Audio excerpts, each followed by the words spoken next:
উমর সাথে সাথে চোখের পানি জড়াই আল্লাহর কদমে সেজদায় পড়ে গেলেন। উমর কান্দের কই, মালিক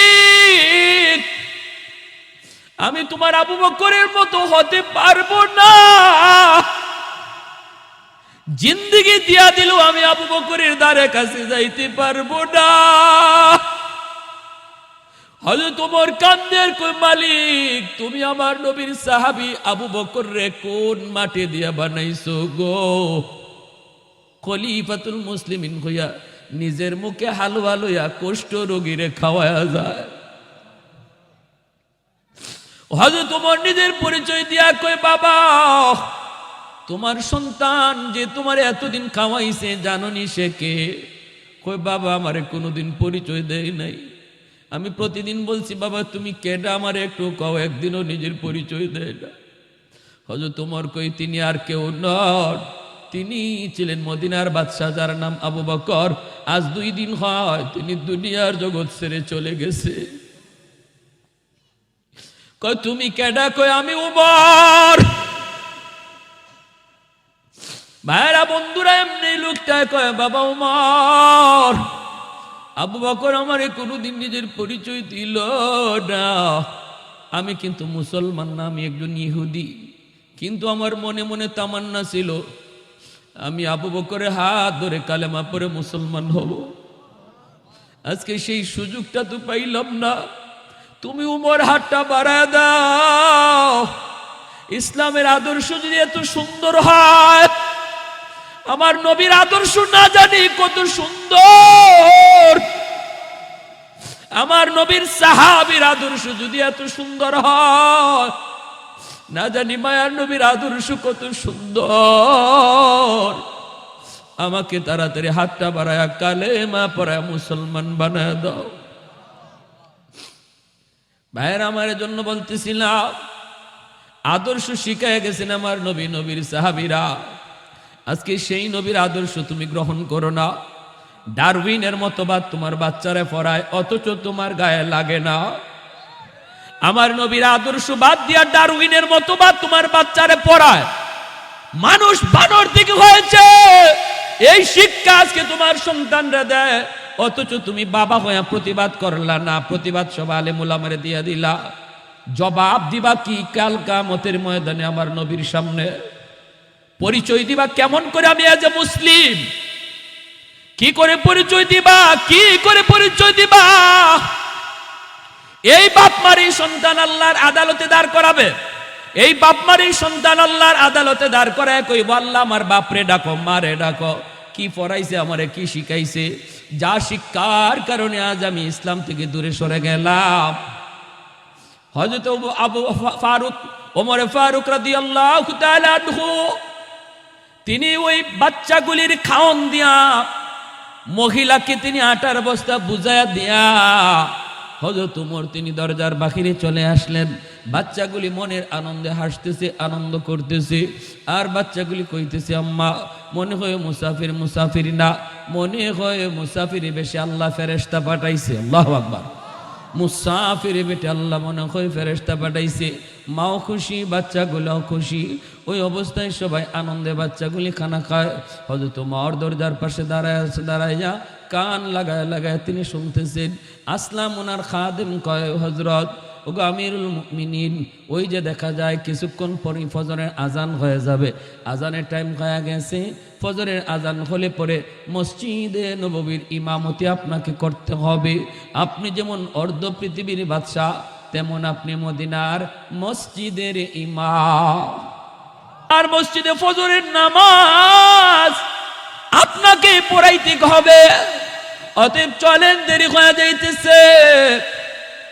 আমিরুল মুমিনিন খলিফাতুল মুসলিমিন ওমর ডাক দিয়া বলতেছে, আসলাম একটু পরে যা, পরে যা, আমার চোখের পানি এখনো বন্ধ হয় নাই রে।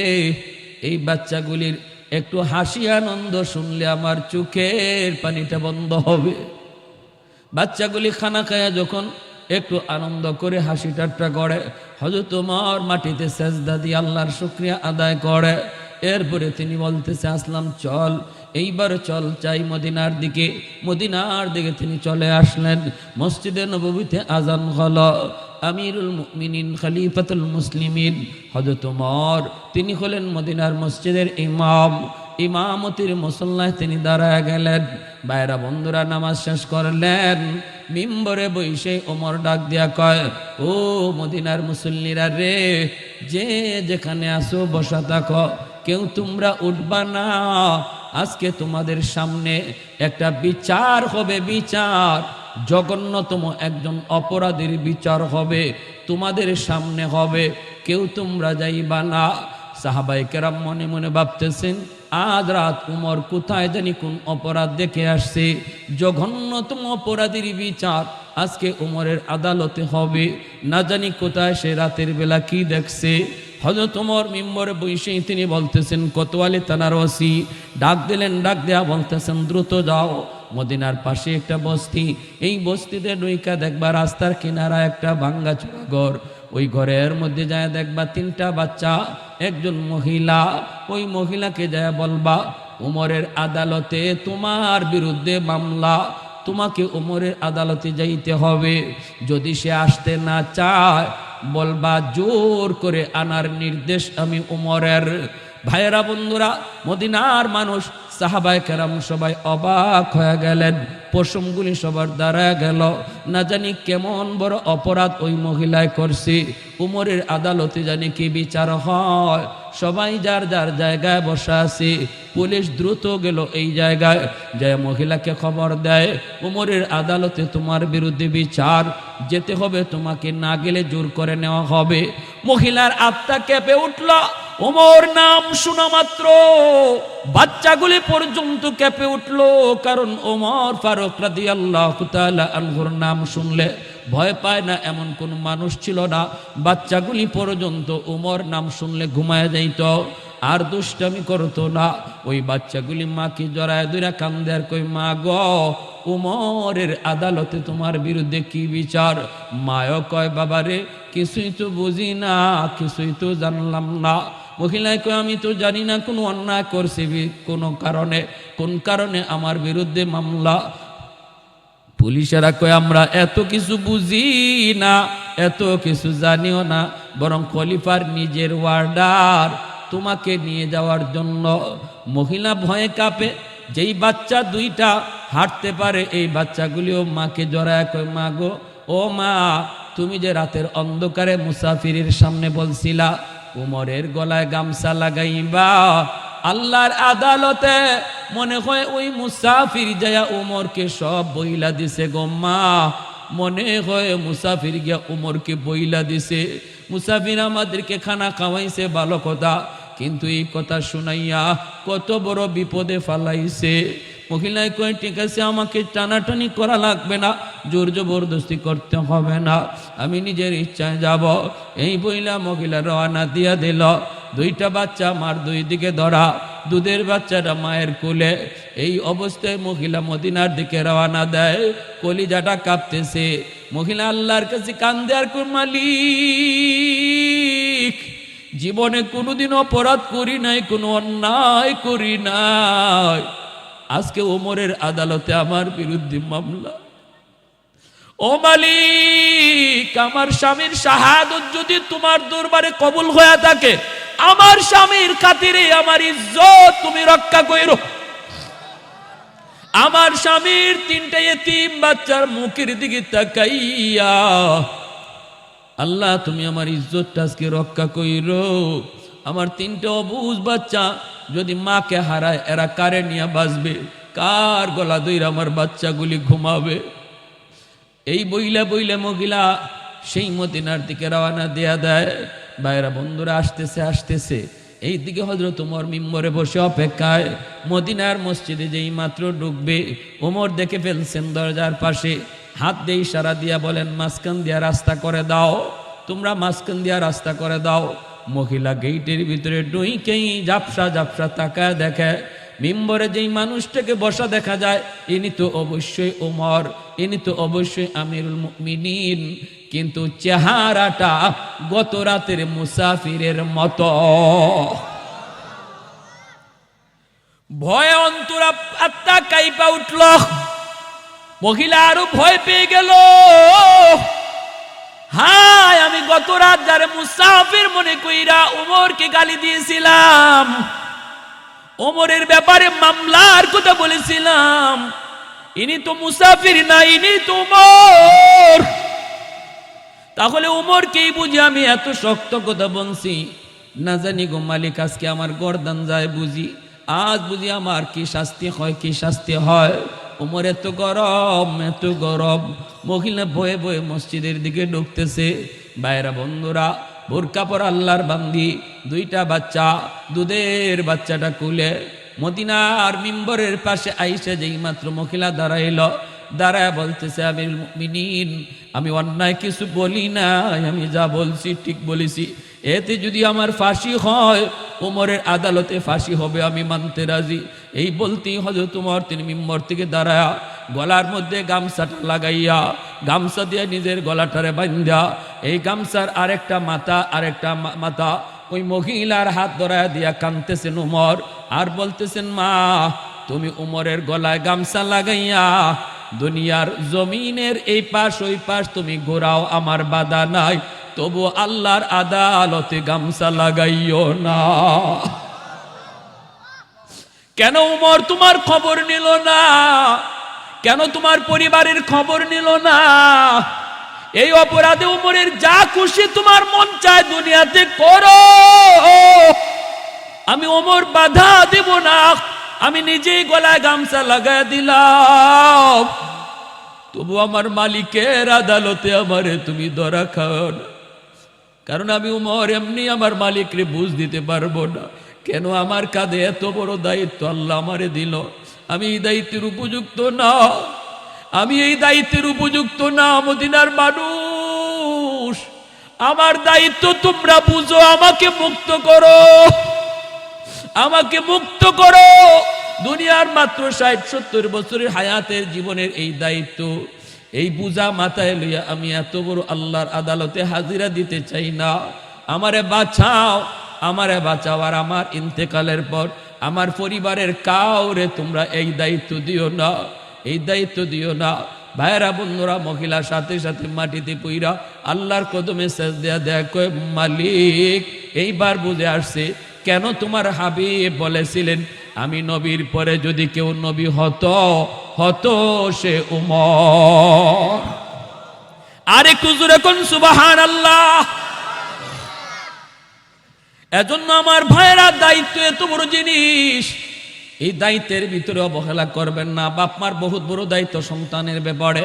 যে উমরের কোনো মূল্য ছিল না, উটের রাখাল ছিলেন, উটের রাখাল, উটের পিছনে দাঁড়ায় থাকতেন, উটের পিছনে দাঁড়ায় থাকতেন সূর্যের আলো থেকে বাঁচার জন্য মরুভূমিতে উটের ছায়ার মধ্যে তিনি দাঁড়ায় থাকতেন।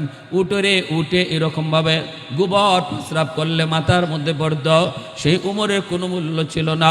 উমর যখন মদিনার বাদশাহ হলেন, একদিন ওই ময়দান দিয়া তিনি যাইতেছেন সাহাবায়ে কেরাম লইয়া।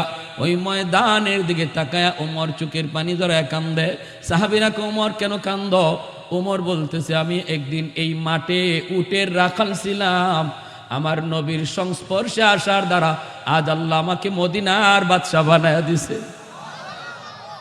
এত দামি, এত দামি, এত দামি আল্লাহ আমাকে বানাইছে। আমার নবী রহমতের নবীর সাথে এত আত্মার সম্পর্ক তৈরি হয়ে গেছিল রে আমার ভাই। মায়ার নবী রাতের বেলা স্বপ্ন যুগে কার সাথে দেখা করেন, উমর এই খবরও রাখতেন। সুবহানাল্লাহ।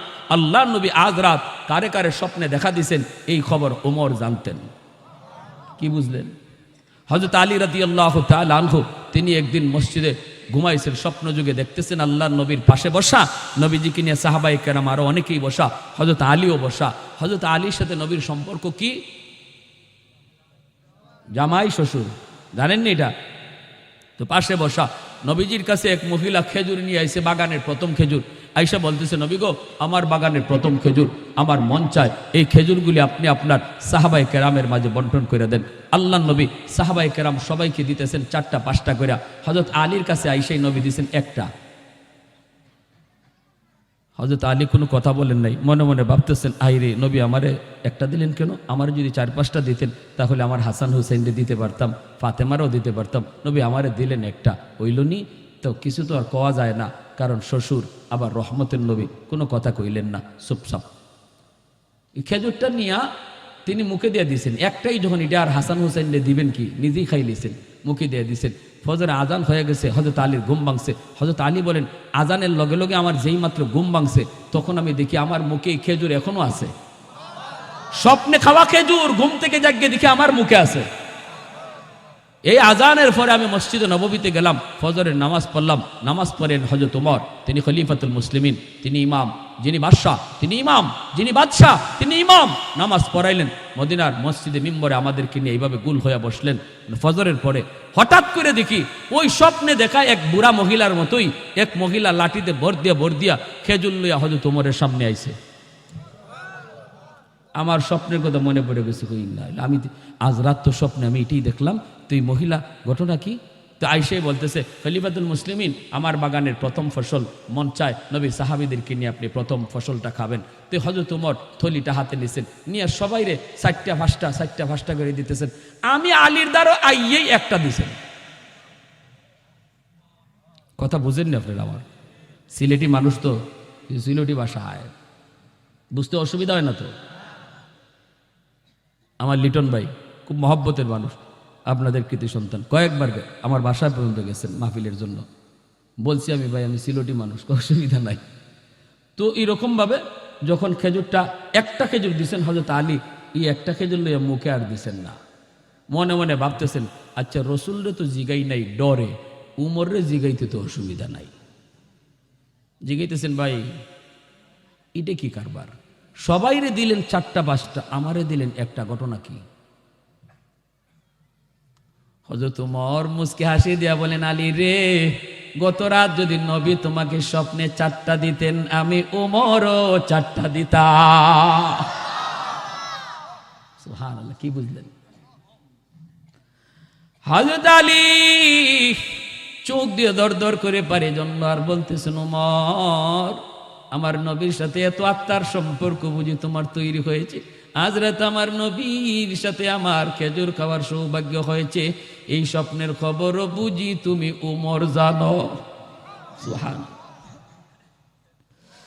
ইন্নাল্লাহা ইয়া'মুরুকুম আন তুআদ্দুল আমানাতি ইলা আহলিহা। এজন্য ভাইরা মনে রাখবা, যার কাছে যে দায়িত্ব, ছোট হোক বড় হোক, এটা বহুত বড় আমানত। দায়িত্বের ভিতরে কোনোদিন খেয়ানত করলে আল্লাহর আদালতে খেয়ানতকারীর কাঠগড়ায় দাঁড়ায় থাকতে হবে। আর নবী বলেন, যে খেয়ানত করে তার ইমান থাকে না। বেশি বেশি যে দায়িত্বে খেয়ানত করব, মরণের সময় ইমান সাথে যাবে না, বেঈমান হয়ে মরবে বেঈমান। এজন্য আমানতদারি বেশি অত্যন্ত গুরুত্বপূর্ণ। আমানতদারি রক্ষা করে চলব, বিশেষ করে সন্তানের ব্যাপারে বাপ মা কোনোদিন খেয়ানত করব না। এই সন্তানের ব্যাপারে আমরা আমানতদারি রক্ষা করে চলব। 5টা বছর সন্তানদের শিশুকালে মাদ্রাসায় পড়াইবার নিয়ত কার কার আছে? একটু হাত উঠে আল্লাহকে দেখা। আল্লাহ তুমি প্রতিটা হাতকে কবুল করো, জোরে কোন আমিন, আরো জোরে বলেন আমিন। সন্তানকে মাদ্রাসায় 5 বছর পড়ান, 5টা বছর শিশুকালে ভর্তি করেন, এর পরে আপনি বানাইয়েন যা বানাইবার, কোনো অসুবিধা নাই। আর যদি আলেম হাফেজ বানাইবার নিয়ত করতে পারেন, তাহলে তো নূরুন আলা নূর, ঠিক না ভাই? নূরুন আলা নূর। সন্তান কি, সন্তানের হাতের কামাই আমার খাইতে হবে, এই চিন্তাটা বাদ দিয়া দেন। মনে করেন যে এই সন্তানকে আমি একটা দুনিয়াতে আমার একটা সম্পদ রেখে গেলাম, আখেরাতের পুঁজি, ঠিক না? আখেরাতের পুঁজি বানায়া যান। যদি হাফেজে কোরআন বানান, আলেমে দিন বানান, হাসরের মাঠে আল্লাহ বলবো, কই আমার কোরআনের হাফেজের বাপ মা? হাসরবাসী নবীর বাবারাও পরিচয় দিবে, এরপরও আল্লাহ নিজের হাতে মুকুট পরাবে না, কিন্তু একজন হাফেজে কোরআন আলেমের বাপমার মাথায় আল্লাহ নিজের হাতে মুকুট পরায় দেবে। মান কারা আল কুরআন ওয়া আমিলা বিমা ফিহি উলবিসা ওয়ালিদাহু তাজান ইয়াউমাল কিয়ামা দাউহু আহসানু মিন দাউই শামস।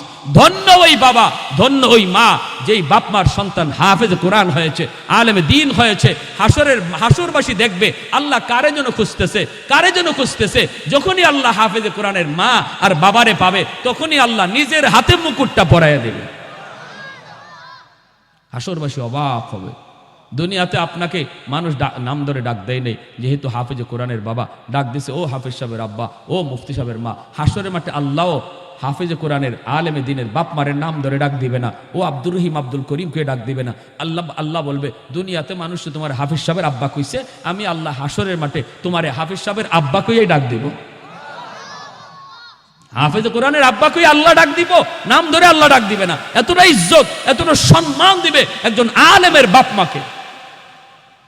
তাহলে নিয়ত করতে কোনো অসুবিধা আছে? অসুবিধা আছে? সন্তানকে আপনি সম্পদ দিয়া যান, বাবা তোমার টাকা কামাই করার কোনো টেনশন করা লাগবে না, আমি বাবা হালাল পথে কামাই করে দিয়া গেলাম, তুমি শুধু কোরআন পড়ো, তুমি শুধু আল্লাহকে চিনো, তুমি শুধু হাদিস পড়ো, জগতের বিখ্যাত মুহাদ্দিস হও, জগতের বিখ্যাত মুফাসসির হও, বুকটা ফুলায়া বলতে পারবো আল্লাহ আমি কোরআনের হাফেজের বাবা। পারি না এই নিয়তটা করতাম ইনশাআল্লাহ? কারা কারা নিয়ত করতে পারি একটু হাত তুলে দেখান। আল্লাহ তুমি প্রতিটা হাত কবুল করো। যারা পারবো না, যারা দাদা হওয়ার সুযোগ আছে, হাফেজ সাহেবের নানা হওয়ার সুযোগ আছে, আমরা হাফেজ কোরআনের দাদা হওয়ার নিয়ত করব, হাফেজ কোরআনের নানা হওয়ার নিয়ত করব ইনশাআল্লাহ। আল্লাহ তৌফিক দান করুন।